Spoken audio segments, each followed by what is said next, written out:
Hey, everybody, welcome to Love and Reload, the voice of the relocation industry. I am your host, Ben Cross, and I am so blessed and honored to be here with my friend, Micah Bellieu, CEO and founder of Fluency Corp. Micah, how are you doing today? I'm awesome. Yo, this is crazy. We met in Spain. Sevilla, to be exact. But you live here next, like near me. You live in Dallas, Texas, right? 30 minutes from you, most likely. Oh my gosh, this is crazy how we had to go all the way to Europe to connect. And then I met you and I'm like, you're amazing. And I think we hung out the first night that I got there. It was like not even a real conference day, whatever. And we connected because you were hanging out with Juliana Ruiz and some other people. And I met so many amazing people, and you were definitely one of them when I was over at Eura. So cool to connect with you. Yeah, it's so great. I love having more people in the Dallas area. So it's lovely. It's so great to have you here. How are you doing right now? I am really good. We just got back from a conference in Houston, the Gulf Coast Symposium, did a little speaking, a little presenting on speaking Globish is my fun term. Okay, I need to know what that means. And everybody who is Globish right now checking in, get in the comments. I want to know who you are, where you are, and most importantly, if you could learn any language today and just instantly, boom, you know it. What language would you learn? I want to know. Put it in the comments. Shout out your company. What language would you want to know? We got people checking in. Let me know where in the world you are. Micah, I'm going to ask you, what is Globish and what language would you want to instantly know that you don't know today? So what I noticed is, it takes hundreds and hundreds of hours for somebody to improve their second language. And so what if we could help the monolinguals, which most of the world is doing business in English? What if we could help the monolinguals speak English in a way that everyone understood? Oh, so I don't have to learn another language. I could just speak in a way that people can understand. I can speak English better, is what you're teaching. Yes, just understand where the second language speaker is coming from and make word choices that ensure everybody on the Zoom call gets it the first time. Okay, I want to know what that means. We're going to get into that as we start here. We've got people checking in. I want to know what country you're from. We got Ray Abbott checking in from Tippett Richardson in Vancouver. What's up, Ray? Ray's company is celebrating 100 years in business. Super awesome. We're going to see them at the IAM conference in Atlanta, November 3rd through the 5th. Christina, I've learned Spanish, but it has taken me years of immersion. Bravo. Ooh, we're going to get into that and how we can maybe even shorten that learning curve. Or is that the amount of time it takes? I'm going to ask Micah that. Jamarco Rhodes, good afternoon, everyone. What's up, Jamarco? Awesome. Erica Burton checking in. Hey, Micah. How do you know Erica? Erica is my homegirl. How do you know Erica? Erica basically took care of my daughter at one of the conferences earlier this year when we had a booth, and she's the best. She's just the best. She's amazing. What's up, Erica? It's good to see you. I see you hanging out at Steelers camp. Let me know what's up with that. Jana Chazanowski, happy Tuesday. Everyone's super great to have you, Micah. Really looking forward to this show. I'm looking forward to this also because Jana and I work together, and Jana's in Brazil, right? And so she's a native Portuguese speaker. So this whole Globish, conversation, Jody's saying, what is Globish? I love the term. Yes, the term is amazing. So how can I, as someone who works with people, both clients and other from, who are native speakers of other languages and who have team members who speak other language natively, how can I be a better speaker of English? So we have 5 points on our Globish training, but if I were to give you the most important and the most overlooked, I would say it is watching your phrasal verbs. And so phrasal verbs. Yeah, I was an English major in college, and I do not know phrasal verbs. Go ahead. But you wouldn't. if you only learn that if you're not a native English speaker. So there's no way you would know it. So don't feel bad. So a phrasal verb is a verb with more than one word. So take in, take on, take over, take up. That's a lot of different definitions that start with take and a preposition. Oh, wow. So let me give you an example real quick. So to let somebody down, what would be a simplified way to say disappoint? Yes. So instead of saying let somebody down, I say I don't want to disappoint them.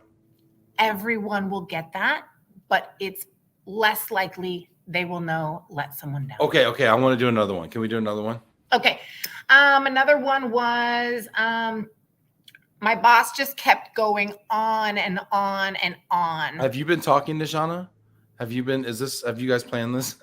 All right. So instead of my boss kept going on and on, you might say, well, can we say my boss was rambling? Or is that's a hard word. Simplify it more. Okay. My boss talked too much. My boss kept talking. Yes. My boss kept talking. And you gave the negative nuance, which is what we wanted, because it's not just continued talking, right? It's a negative feeling. In a bad way. It's not like they had so much great things to say. Yep. That's it. And so if you're more conscious of those and you can replace them with the simplified versions, that's a way to make everyone on the Zoom call. Hopefully everyone is videos on these calls. Yes. Simplifying it. So your team video on. I am definitely team video on. It's a must. Why is it so important to you, video on? I will tell you, the clients I talk to, they say they lose about 30% of what's being said with the video off. And so imagine you're cutting out every third word of what you're saying if you're turning your video off with your employees or your clients. Wow. I love that you just put a number to that. 30%. Imagine 30% of what you say, of what someone is saying to you, you're losing. I look at it the inverse way. When I go into a Zoom call and I can't see anybody, it's like walking into a conference room and saying, hey, everybody, how you doing today? Like, would you ever? And I say that to people. I'm like, you don't come to meetings with a bag on your head. So like, turn the video on. I love it. I'd love to hear your thoughts out there. If you're watching this right now, first, hit that like button right now. Let everybody know we are live with Micah Bellieu here, CEO and founder of Fluency Corp. We are talking globishness.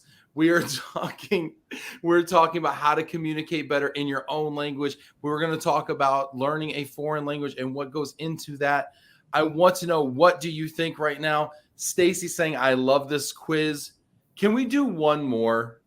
Sure. I love games. I'm trying to think of the other one that I did. Oh, I just did the presentation and gave examples, and there was one to make up for something. So I was late to work today, but I'll make up for it. Okay, this one I think is easy. I would say I would compensate for that. That's a really good one. Complicated. And you can also, I tell people, because people get stuck on using one word, you can also describe what you will do. If you can't instead, I will stay later. Yes. I will work later. Okay. So it means the same thing, but it's very clear and tells them exactly what it is. Because think about the verb make up for. What is the first thing you hear? Makeup. What does that have to do with it? I'm going to wear makeup because I'm late. That's very tricky. Yeah, that's legit. That's legit tricky. Jana's saying, listen, I promise I did not tell her you were going on and on. She knew that already about you. I did not have to tell her. She met you once, Ben. She knows it. She knows it. That's funny. Jody is saying, I'm looking this up. I'm looking forward to the holiday. How would you simplify? I'm excited. I'm excited about the holiday. Mm-hmm. I will say most people learn looking forward to as like business English 101 because we say it so much. Oh. So it's funny what we think they'll know and what people don't learn. So the phrasal verbs are pretty tricky, but yeah, excited for. I'm excited for, which is probably better English anyway. Either This way. is great. We got people checking in here. We've got Jorge Alberto Flores Palmero. Hi, Jorge from EMS, currently in Miami. I speak Spanish and English, but I try to learn Portuguese, but always confuse some words with the Spanish. Do you hear this often, Micah, where people who know Portuguese and have to learn Spanish, or know Spanish and have to learn Portuguese, that they conflate too many things? What do you think about that? I do it myself. Absolutely. I'll be speaking with someone in Spanish, and maybe I have just come out of a French meeting, and I will put the French word in there like it's a new word in Spanish. I didn't even notice I did it until the person goes, that wasn't Spanish. That one. Yeah. Yeah. They're all in the same part of the brain, the second, third, and fourth languages, because some people know even more. And so it's very tricky because you're pulling out of the same spot. What do you mean it's in the same part of the brain? Aren't all languages in the same part of the brain? Yes, but your second languages seem to kind of be fighting for a spot. It feels like I can physically feel it. It's really weird. Like you have to go back in the repositories. Yes, like I have to back. visualize a Spanish speaking environment where I'm speaking to someone in Spanish to sometimes get back to it. And I'm fluent. I mean, I'm native speaker fluent level, and that's how hard it can be. So are you you're a native Spanish speaker? Native level fluency. I am only English. I didn't start speaking another language till I was 26. And you've come, okay, I need to know about this journey. This is amazing. Jamarco says it happens. Yes, for sure. Jamarco, put your questions for Micah in here. We're always going to prioritize your questions and your comments here on Love and Relo. So if you've got a comment or a question for Micah Bellieu, the CEO and founder of Fluency Corp, put it in the comments and we will ask your question. If there's a language you always wanted to learn, or something that's holding you back, or a fear or a concern, or hey, why does it happen like this? Put it in there and we will get to that. Jermarco says, what's up, Ben and Micah? What's up, Jermarco? I'm a polyglot. That's awesome. Tell people what polyglot means, Micah. Typically it's like 3 or more languages, I think is the number, maybe 4. He says, I am from the U.S. I've lived in Japan for 3 years. I've been in global mobility for 7+. I also teach languages as well, for Spanish, Japanese, and English. I love to practice languages and help others learn a foreign language as well. If I had more time, I would learn Farsi. Oh, so cool. Yes. Very cool. Let us know. Put in the comments here what language you would love to learn. I'm very curious. John is saying Portuguese and Spanish are too close. That's what makes it harder for sure. I want to stay practical here real quick, and Jana's in the comments here. So, and I mentioned before, Jana is a native Portuguese speaker. She lives in Brazil, so her immersion is there, although she has spent a lot of time in the U.S. and very fluent in English. But what can I do as someone who has team members in another region? We talked about Globish, we talked about word choice and things like that. But when we talk about working together, help me understand a little bit what it's like for a non-native English speaker to be working in an English first environment, first of all. And then I want to talk a little bit about how we can probably be better teammates. So what's that like for someone who is a non-native English speaker? So I'll share a little of my experience working abroad in my second language, and I'll share some of what our clients and just some friends have shared as well. So a few years ago, I asked an HR director of a Japanese company, what percentage of the time do you think your employees are spending on just trying to figure out what's going on?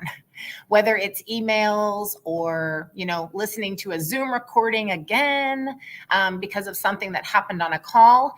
And she asked them, and they said about 25% of their day was spent trying to understand what was happening. 25% of your day, of your bandwidth is figuring out these are top what the hell's going employees. On. Yeah. So imagine how challenging that would be. And then let's talk about a psychological perspective and the ROI for the company. If 25% is spent on just trying to figure out what was said, it's not a great use of their time. And then on top of that, I hear from quite a few clients that they don't want to give feedback at meetings or join into the conversation with their ideas because they're afraid of what they sound like. Even if we think they have a great level, some people, it really hinders them from giving those ideas. And they probably have amazing ideas. They come from different backgrounds. We already know that diversity really pays off for getting, feedback and creative ideas. So I think we lose out on a lot of things that they're not saying or holding back. So that's really interesting. 25% of their time is spent trying to figure out what's going on. And then you also have this hesitancy to share because you just don't feel. I mean, I felt that in Spain, right?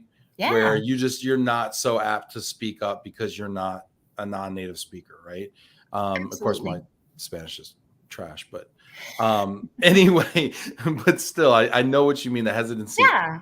And even if they have a really good level, you're surprised sometimes at the people that say, I'm afraid to speak up, and they speak great. Yeah. What can we, and this is great. We got people checking in. I see you all, Jana, Richard, Vinny, Rob, Paula. This is great. We're going to get to all of your comments. Keep those comments coming in. I want to know what you think. Hit that like button. Send Micah some love out here to the D. We're both in Dallas today. So send us some love out there in the comments. But what can we do to make it a more welcoming environment for non-native English speakers or whatever language, so that we really reap the rewards of that diverse team that we have? Well, I made a fun little acronym out of it called SAS. And so this is all free, easy to implement. You can just do it tomorrow. So the first one is simplify, which is what we talked about. So be careful of the phrasal verbs and the idioms. And then specifically with meetings, ask. So ask them for their input to encourage them to join into the meeting, and then don't rush them. Their processing might be a little different, so don't pressure them because that can cause even more panic. And so give them a second to get their feedback out into the meeting. But again, ask them and involve them. It might be hard to jump out there. And then support. Give them as much time to practice the language as possible. So if you see them eating alone at lunch, try to go over there and have lunch with them. Or if there's a happy hour, or if you have a weekend barbecue for your family, try to give them as many talking hours as possible because they'll just get better. I love it. So it's SAS, S-A-S. And there's another S as well. And that one is slow down. Okay. Last Easy S is to know, hard to do. So don't speak louder. They're not deaf. I'm not deaf in Spanish. But I would say talk like you're giving more of a presentation. Just about 20%. So not a kindergartner, okay? Just a presentation where you would speak more clearly. Okay. I will remember that. SASS. Simplify, ask, support, and slow down. You got it. That's awesome. We put it there in the comments here. I didn't know there was one more S, so I'd give you a bonus there. It's okay. I blanked for a second. Let us know what you think about this acronym. Is this something you can apply? This is very helpful for me. I'm slowing down 20% right now. I tend to speak a little fast. I'm not going to lie. I like talking fast, but I can imagine how hard that is for people. And I do want to be understood. So that's great counsel. Richard checking in from London. What's up, London? Hey, Richard, it's good to see you there. Jana's looking to get back on the French train. Awesome, Jana. That's very cool. Rob is saying hola from Cambridge. And I love Cambridge. Rob, You always make me feel silly. Right, they're wicked smart over there in Cambridge. Wicked. What is he saying here? I think it's German. I know no German. No German. Translate for us, Rob, please. Paul is saying, I would love to learn Swedish. Oh. I may finally pronounce my last name like the great grands did. That's neat. That's another thing about language. It really connects us to a culture. What is it about learning a language that really unlocks a culture for us? So for myself, from my experience, I took a job in Mexico. What I found fascinating about that connection was the speed. I'm not saying that Spanish speakers speak very slowly or anything, but there's just little things. I think it's such a warm culture and there's such caring. And they put all these little diminutives at the end of the words. Like you're not just like, they're not just hands, they're little hands. Like everything's just kind of cute. Yes. And it just kind of makes it's just a sweeter way of saying it. Maybe people have heard abuela and then abuelita. Yes. It's like my little grandma, you know? Yes. It's just, that makes you think of family and love a lot. Yes. How are those acceptable? Like, if I meet Carlos, can I call him Carlito? Like, can I do that? Can I do that? Yeah, it's very familiar. Is it okay? It's super familiar. Like, so like maybe not the first Zoom call, like the second Zoom call. Hey, Carlito. Yes, right. Yes. I was surprised. I have a staff in Mexico of about 50, and there was some people calling each other Perlita, Anita, and I was like, okay, are we going there in our staff meetings? All right. We're going with the diminutives. All right. Yeah. Very so nice. Cute, but I don't feel comfortable with them. Apparently my globishness needs some work, even with the English speakers, because they don't believe that I speak English to begin with. Oh, sad. Yeah, Richard's tough on me over there in London town. There you go. But I do speak mobility, Richard. Okay. Thank you, Rob. I appreciate you sticking up for me. Vinny Valverde checking in. Vinny, what has been your experience? I presume you're a native Portuguese speaker. I think you are, because I think you're from Brazil. You've worked all over the U.S. What has been your experience as a non-native English speaker? Let me know. I'm very curious. Vinny's giving you a shout out saying hi, Micah. Hi. Super cool. Jana says they don't know how smart I am in my own language. Totally. Yes. I said that in Mexico. I was like, I'm funny in English. I sound so serious in Spanish.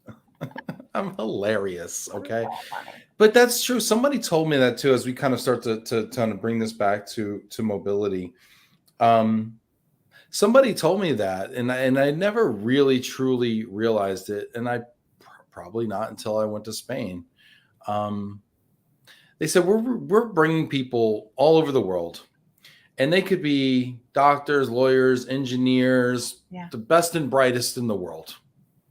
And you put them in another country where they don't speak the language, and they feel like a second-class citizen. Absolutely. And they're treated like they're not smart. Yeah. And I was having this conversation with my father, and because he was telling me about the time he went to Mexico, he didn't speak the language.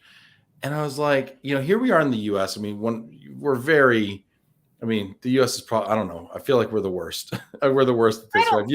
If you don't speak English. Well, then, but maybe we're not. I mean, are we not the most the demanding culture when it comes to like speaking English? I mean, are there other countries that are as like, speak the native language, the predominant language? I think we get a bad rap because so many people are trying to learn English. It is the language to learn for business. I've definitely had things happen in Spanish-speaking countries, French-speaking countries, and Japanese-speaking countries because of language stuff. So I don't know. I don't have any numbers, but I've had it happen as well. I think people get frustrated when they don't understand people in general sometimes. So what do you recommend for people who are relocating to another country for a long-term assignment? What type of a language training policy and program would you recommend for them? So with all of our clients, we work with a lot of direct clients, and no one does less than 100 hours. The average is 300. Wow. And then we have many clients who have done 800. Okay. And Which what people? why would they do 800 and not 300, for instance? So they'll start with the 100-hour package and they will renew yearly. And so they're going to do 100 at a time, which is generally in the language level world is one level up. And so it's nice to talk in 100-hour increments because of that jump in a change in the way they communicate is what we see. Less than the 100 hours, it's hard for us to say, look what we did. Right. It's hard. Yeah, sure. I get that. So even between 100 and 200, you still find or 300 to 400, you still find, is it almost like another grade? It's like we would talk about grades, it's like another grade of a language. Is that kind of how we look at it, or no? So interestingly enough, most of the clients are not starting at zero. Typically, they have gotten the job, and so they have to have some kind of a level. And so let's say it is 600 hours of conversation of the client talking for them to get to a working level of Spanish. They're being sent to Mexico. And maybe they're already had 400 hours. So there's 200 left that they want to get to very quickly to get to that high functioning working level. So this is really interesting when you talk about high functioning working levels, and Richard's putting in here, and we've got some great comments here as well. Keep those comments and questions coming. I want to know what you think about language training. He says, I reckon supermarket delivery drivers need a basic course. Our whole family locked down and home with COVID. The delivery driver comes with half of what we ordered and was asking for a code. Okay, he meant code. Yep. Richard's being funny, but yeah. So depending on the level, so say we have engineers. Do they need more hours, or do they need a focus in something more technical? So this surprises people, but they usually have zero problem talking about the technical aspect because so many of those words are used in English worldwide. And that's what they're saying all day. Where they get stuck is when they're having to explain something to a client. And this is what we are typically working on. So it's funny you said engineers, because I would say 80% of our students are engineers. Wow. Why is that? I believe it's because the world is sending engineers everywhere because they're so needed.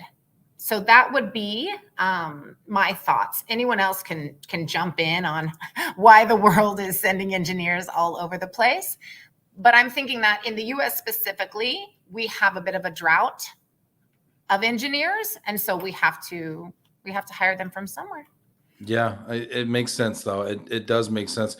Let's see here. And I think typically when you look at global assignments, I tend to think of people that are more senior generally. However, when you look at engineering, I think that they're looking for a lot of individual contributors versus leadership managerial people. Vinny's saying, when I first arrived in Colorado, U.S. in 1996, there was a lot of discrimination against foreigners. It was incredibly hard to convince that we are smart and we're trying to do our best to learn and succeed. Give us a chance. We can be an incredible addition to any community and company. I had great mentors that helped me along the way on how to communicate with these people and how to push back when I was not given a chance. Yeah, very interesting. Richard's saying, languages break down barriers. On Sunday when England beat Germany in women's soccer Euro final, I could advise the wife in her language you have lost. Richard's wife is German. Very, very funny, Richard. So sweet. Vinny, did you have, I want to ask you, Vinny, did you have formalized language training when you came over? Were you schooled in it in Brazil? Did you have to do it all on your own? What was that like? I'm really curious about, people who speak second and third languages, what their journey was with that language. Micah, how long did it take you? You said you learned your first language at 26. I speak one language, debatably well. And how long did it take you to really learn that second language? If I were to truly calculate, so I did about 8 semesters of Spanish in high school and college. And yeah, maybe I could have super, super small talk, but I would not ever call it a conversation. And so that was really frustrating to me. So if I were to truly calculate with where I am now, I would say about 9 months into living in Mexico, I got to a respectable level. So I would say at that point, it was probably about 800 talking hours. 800. Mm-hmm. And is 800 kind of that magic number for fluency, or how do you gauge fluency and how do you determine that? So actually, there is a universal number used worldwide. It is a scientific number. So I'm not making this up. If you go on any big language school like the Defense Language Institute that does like the government ambassadors, they have the same numbers.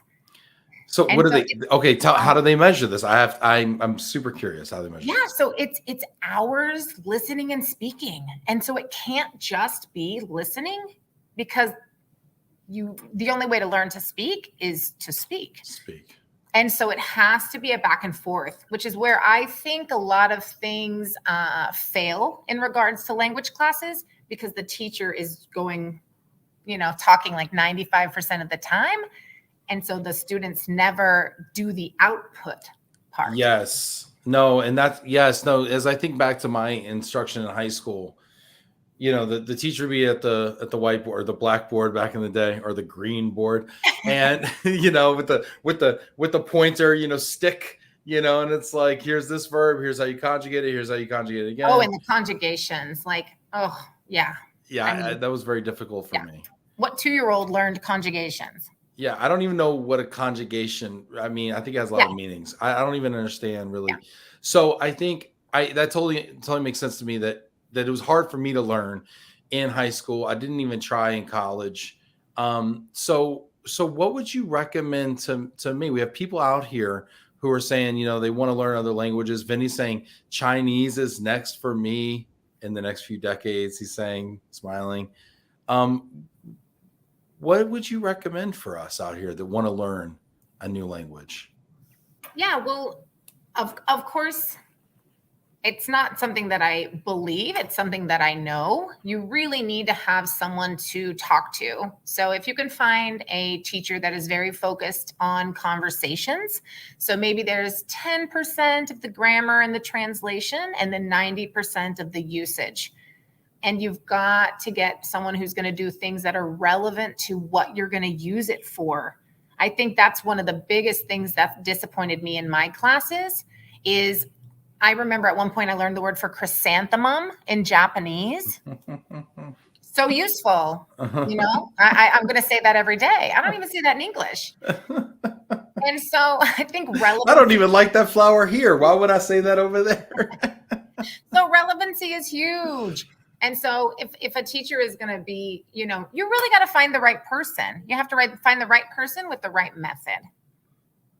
So it's about the right person, the right method. So what should people be looking for as they're looking at, providing useful, effective language training for their employees? How should they evaluate programs? Are they all the same? Should they just log into some of these ones that we see advertised and we know their names, on the internet, and you can get them on your phone? I mean, what should they really be looking for in a program? It depends first. So when I talk with clients, it's what are your goals? If they're trying to get 100 people fluent in a year, then we have a sad conversation to have, right? If they want to get like 100 people, from zero to fluent in X number of months, I've had clients ask me that. We have to talk about those expectations and why, what are those goals? I think the main thing is okay, we have these number of employees and they're doing their job well, but they are struggling communicating, and they would benefit, and we would benefit if the communication was at a higher level, whether it's more clear or they're just more confident and can jump into meetings more. So I would say clients have to first ask themselves, what is the goal of the lessons? And then come to someone, say the goal, and then they can provide a program. So if someone has a lower level, they should be doing a minimum of 100 hours one-on-one.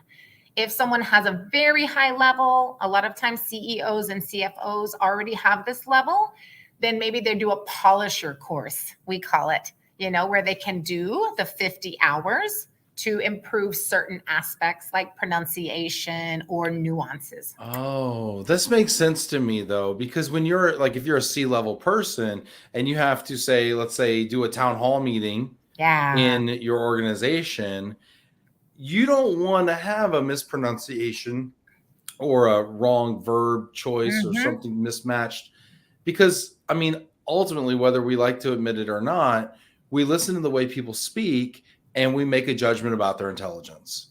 And we know that it doesn't necessarily apply when you're talking about people who are non-native, but that's just kind of the way, that's one of the rubric or one of the frameworks that we use because most of the people we talk to probably are native speakers, right? So a polisher course makes a lot of sense. What would be, and I see some great comments coming in, let me know what you think. Hit that like button out there. Let us know what you think, please. What would be a correct expectation? You said, we got to have conversations about going from 0 to fluent in a year, but what is a decent, reasonable expectation for, let's say, someone who has no real basis? So I will say most people I would say less than 5% of people coming in are looking to go from 0 to a level, because it is a lot of expats moving. They already had to have a certain level to get the job. And so they are being moved. Now, I will say spouses coming with, that's often a 0 level sometimes, depending on the spouse. We've also had spouses that were more fluent than the employee. And so it just depends. But that is typically what we're working with. We did have an airline do a company, 10 executives taking Spanish classes. And that was just, they wanted to get to that level 100 hours to be able to connect with so many of their employees that are native Spanish speakers. So we do have those kinds of requests, but it is typically, 10 people coming this year from Japan, or 8 families from Mexico to Brazil, and they have a basic level or a low working level. And then so they just need to get stronger. So if you're saying each level is 100 hours and you're saying only 5% of people come in at 0, what is the most common level for you to see people at? Is it level 1, level 2? Very good question. So there is a universally used levels, and it's called A1 and A2, super beginner, advanced beginner, B1, B2, low intermediate, high intermediate, and then C1, C2. So this is the common European framework for languages. And so it's used globally, these levels. It's very helpful. And so that advanced intermediate is typically the standard test you have to pass to get a job in the language. And that's why I'm saying the 600 hours. So B2 is really B2 is where you want to get to. And people come in not at A1, but at A2 more often? I would say people come with a high B1, very low B2. And so they're almost there. And so that's why a nice 100 hours or even that 200 hours is where people are landing at. But the B2 level is still quite uncomfortable for the person working. They're still missing like 25%. Yeah. And so this is why people will I will say they end up doing, closer to the 300-hour mark, because they want to get to that confident C1. So B2 kind of gets you in country, but it's really not the end game. You really need to get to, and how much of that C1 will come through immersion? How long would it take to get there through through being in the country versus through having the aid of a course? That is such a good question. So when we talk about these talking hours, one of the talking hours could be you having lunch with a coworker. It doesn't matter how you get there. Okay. It's not even necessarily just with us. It's just that people often aren't going to spend an hour talking with a coworker at lunch when it's easier to go find people that speak your language and then find friends after work that speak your language. The expat community, right? Yeah. So it's, if you haven't done it, like I don't like when people are like, oh, why didn't they just learn? Or why didn't they just make friends? Man, that's so hard. Like, you can't just say, why didn't you, unless you've done it. It's hard. You know, it's funny because my wife and I have moved from New York to Texas, Texas to Florida, Florida to Texas, Texas, North Carolina, Michigan to Texas. And it's hard to make friends when you are from this country. I mean, I agree. I moved to Dallas and I mean, I had to like join classes. I didn't really put myself out there. You really do. Exactly. And so imagine you can't talk and you feel stupid. I mean, it's hard. I speak Spanish very well, and I still get this, like this panic when it's like I'm meeting a whole new group of people and they're all native Spanish speakers. I still panic, and I have a C1 level and I panic. So imagine if you have a lower level. Yeah. This is great. I want to hear your comments. Hit that like button. Get in the comments if you have questions for Micah Bellieu, CEO and founder of Fluency Corp. Let us know. This is great. Vinny's coming in. He's got his story. He said he had 6 years of private English courses in Brazil. When I first arrived in the US, I had great basic knowledge, but Americans speak way too fast. Cartoons definitely helped. Now, why the cartoons? I've heard this before. Is it the diction is lower? Is it slower? Is it more conversational? What is it? I think they do speak more slowly. Not exceptionally, but more slowly for sure. And overall, more simply. Simply. And they're acting out like a big, like it's very like, you know, there's a lot of cues, visual cues. Focused, is it? Yeah. It's like, I've got a hammer. I'm going to hit you with it. Like, and there's a lot of repetition. Yes. There's a lot of over explanation. Nice. Great stuff here. Christine says, I'd agree with Micah. It was around 9 months and then I could converse in simple small talk. I have way more vocabulary in listening and reading and not as good output. And that's the thing. It's hard to find that person who's just going to listen to you practice for hundreds of hours, right? Yes. That's an uncommon friend. Hey, you want to listen to my bad Spanish? What would you recommend for someone like Christina? She wants to really increase her proficiency, it sounds like. And that's the tricky thing. Unless you do have that lucky situation where you do have someone that you can practice with on a very, very consistent basis, you have to pay for the conversation partner or the coach. It's tricky, but you know, I do 1 hour of French a week still, and I do 3 hours of Japanese a week. There's no way I'm going to get that randomly in my day, that kind of saturation of her. I mean, the coach knows what she's there for, to make me talk, to 100%. Make me practice. Yeah. I love it. Christina's saying, yes, I tested at B2 this year in Spanish, but I'm still really uncomfortable. It took me from 0 to B2 with immersion around 4 years total. And I was not trying to find those conversations. It's hard to make friends when you can't express yourself. That's what I'm talking about. It's tricky. Yeah, this is great. We got some questions coming in here as well. Aaron is saying, so important for companies to pick good partners who can train their employees in language and culture too, because understanding culture is such a big part of it as well. Cultural context, does that come into play in language, verbal language, Micah? So we don't train specifically culture, but we did add a tagline this year for assimilation.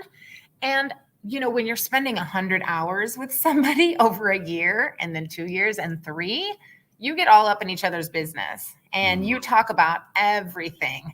And they have so many questions about the neighbors, the kids' school, where are good prices to find this. So culture and assimilating and feeling confident in that place definitely becomes a huge part of it. I wouldn't say like you have to know the culture to speak the language, right? You can still speak the language, but understanding it and communicating in an effective way, really key. Yeah, that's really interesting. Christina says culture was way harder for me to digest here in Mexico than language was. Very interesting. Jack Jampel, what's up, Jack? Good to see you. My mother learned a lot of her English watching soap operas. Again, they speak a little bit more slowly because they're so dramatic. This is great. I love it. Hit that like button. Throw your comments and questions in here. We got Veronica also from UK checking in. Good to see you here. Jermarco's all in it. That's great. Jana, always when I get back on Spanish, takes me a couple of days to get back on track. I don't practice on my daily routine anymore. Very interesting. We've got a couple questions for you here. Let's see what we've got here. Richard saying, what are the top 5 languages spoken worldwide? Or are all languages considered worth learning? So I think he's also asking, like, practically speaking, if you were to advise people on what they should learn, what's most practical and applicable, what are maybe the top 5? The first one, of course, is English. It is the most requested globally. And I think, even a German person and a French person coming to meet somewhere, a lot of times English is the most common language. If you had, someone from China, someone from Japan, they might not know all those 4 languages, but they might all know enough English to understand each other. Wow. And then, of course, Spanish. There's just so many countries that speak Spanish. I mean, you can go all throughout Mexico, Central America, South America. And then French is, again, if you see the theme of the colonization, might I add? Yes, the colonizers. So we have English, then we have Spanish colonization, then we have French colonization. How strong was your Navy 500 years ago? That's basically what you should learn. That's basically what I'm answering. Yeah. All right. So if we say English, Spanish, French, what would number 4 and number 5 be? That is a tricky one with 4 and 5. It has to be, I know everyone's going to say Mandarin. I don't see that as some all over the globe useful language. I've had some fights with people about this. We love and fights.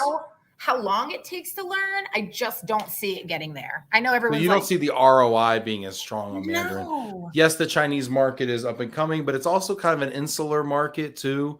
It's not in other countries. It's only in one country.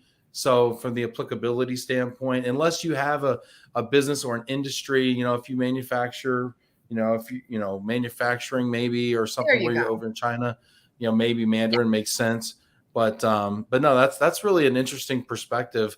What's one more? Give us one more that might be of interest. Let me think. I mean, I've been doing Japanese for 10 years now. I think Japanese is very useful and interesting personally because there are Japanese companies everywhere.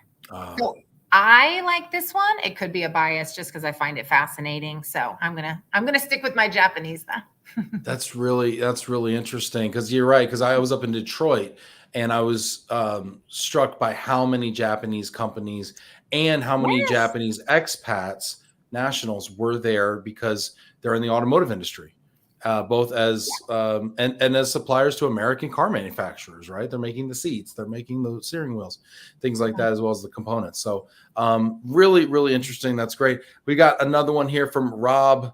Has the spread of remote work made language training harder or easier?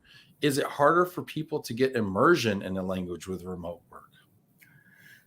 I know for a fact. So there's twofold. Is it easier for us to set up the coaches with the learners? It's easier. I can find a better, more flexible schedule with remote, right?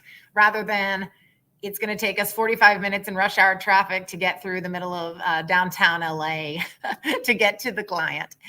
So I would say that is easier, and the effectiveness is the same whether you're in person or on video, because the only difference is we can't shake hands, right?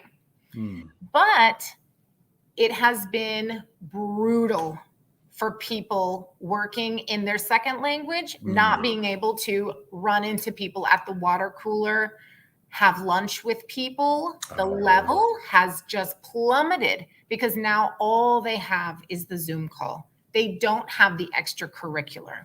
Wow. And I've heard that across the board, that the language level plummeted. So all that talking and listening hours has really become a struggle for them.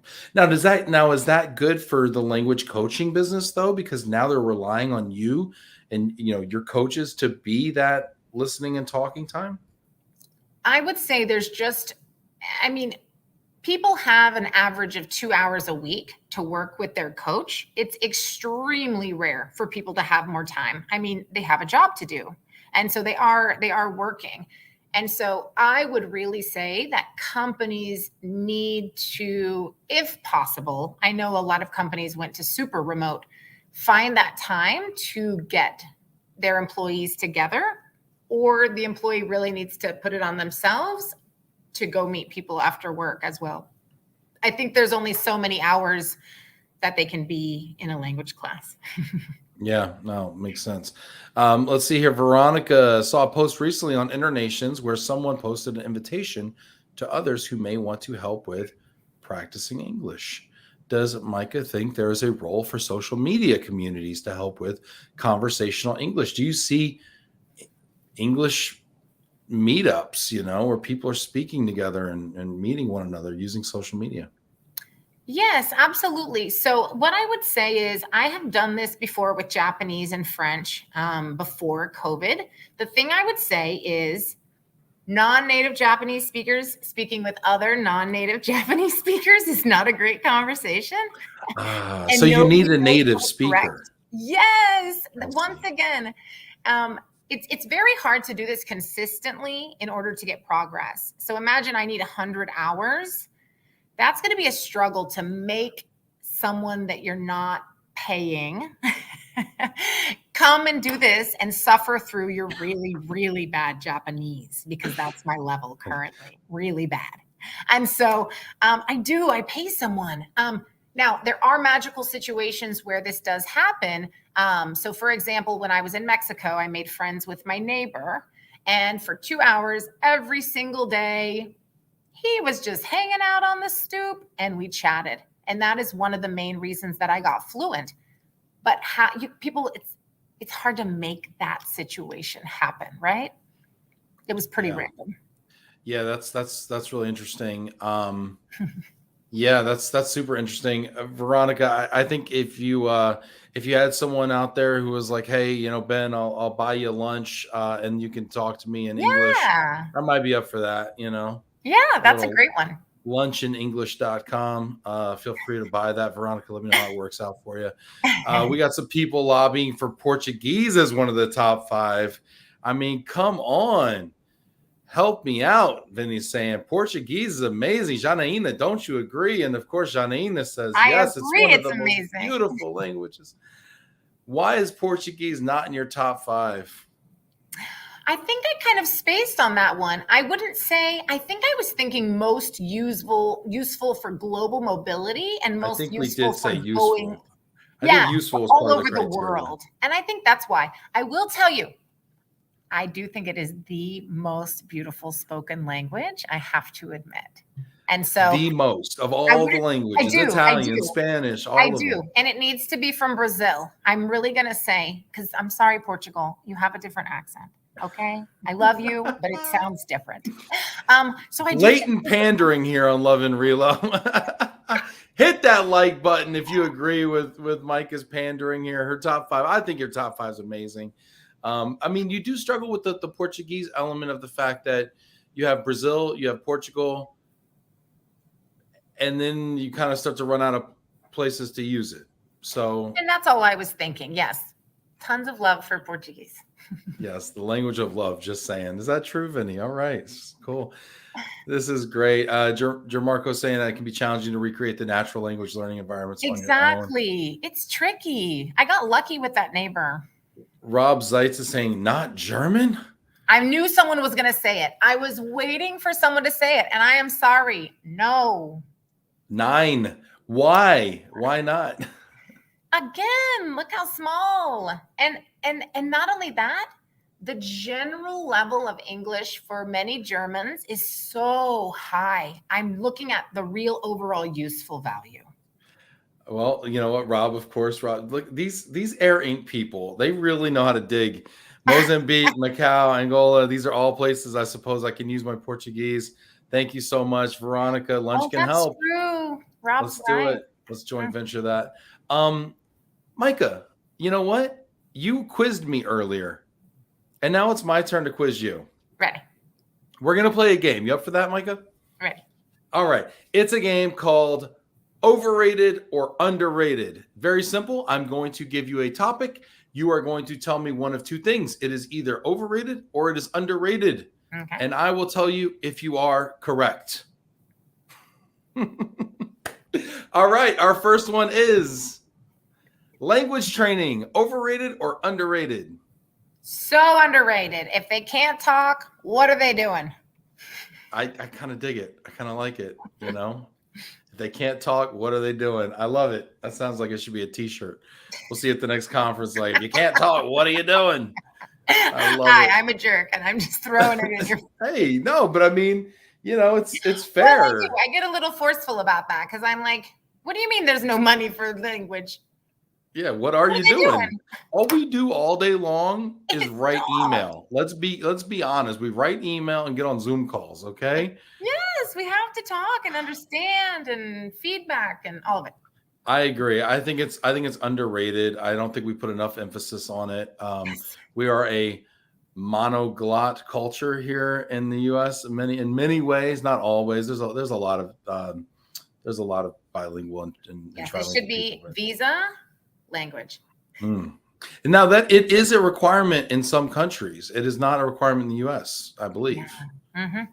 So very interesting. Okay. All right. You are correct. It is underrated.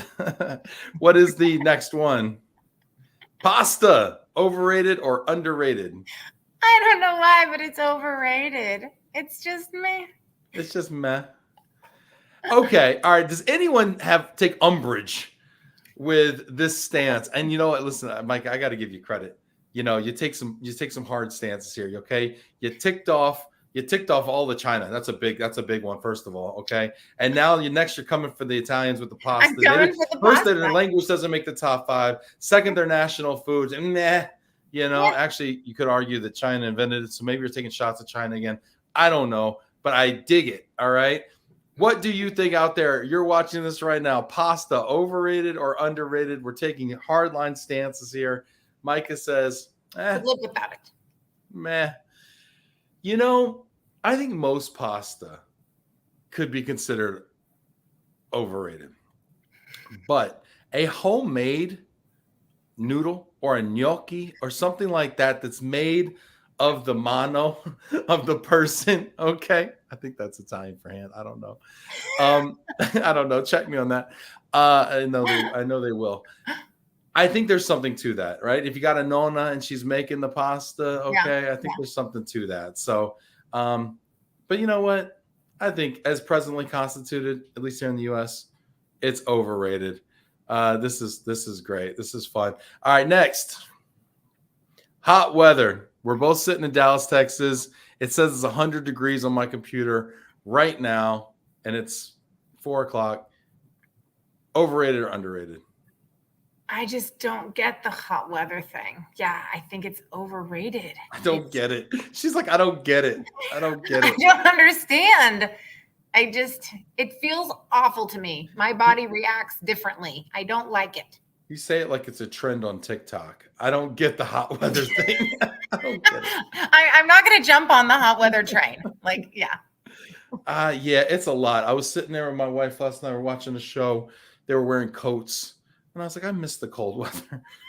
Yes. I can't wait for sweaters. Yeah, I need more layers. I'm a more layers. My body type is more layers. Yes. I need it.